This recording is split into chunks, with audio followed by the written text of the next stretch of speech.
మహారాష్ట్రలో బృహన్ ముంబై కార్పొరేషన్ ఎన్నికల పోలింగ్ కొనసాగుతోంది. రాష్ట్ర వ్యాప్తంగా 29 మున్సిపల్ కార్పొరేషన్లలోని 2869 స్థానాలకు ఉదయం 7:30 పోలింగ్ ప్రారంభమైంది.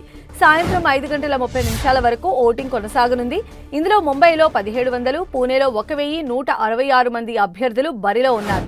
ఇక ఈ ఎన్నికల్లో 3.48 కోట్ల మంది ప్రజలు తమ ఓటు హక్కు వినియోగించుకోనున్నారు.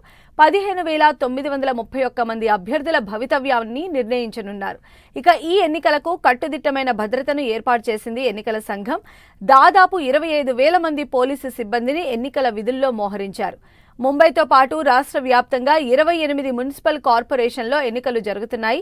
ఎన్నికల కోసం అధికారులు ఎన్ని ఏర్పాట్లు చేశారు. ఎలాంటి అవాంఛనీయ సంఘటనలు జరగకుండా పోలీసులు గట్టి బందోబస్తు ఏర్పాటు చేశారు. 2017 తర్వాత ముంబైలో ఎన్నికలు జరగటం ప్రాధాన్యత సంతరించుకున్నాయి.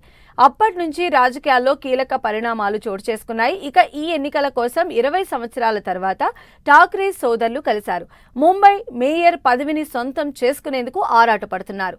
ఇంకోవైపు మహాయుతి కూటమి కూడా తీవ్రంగా పోటీ ఇస్తోంది. 2022లో ఏక్నాథ్ షిండే శివసేన పార్టీని చీల్చి ప్రత్యేకమయ్యారు. ప్రస్తుతం బీజేపీతో కలిసి షిండే వెళుతున్నారు. ఇక ఎన్నికల ఫలితాలు జనవరి 16న ఉదయం 10 గంటలకు విడుదల కానున్నాయి. అటు గెలుపుపై అధికార విపక్షాలు ధీమా వ్యక్తం చేస్తున్నాయి.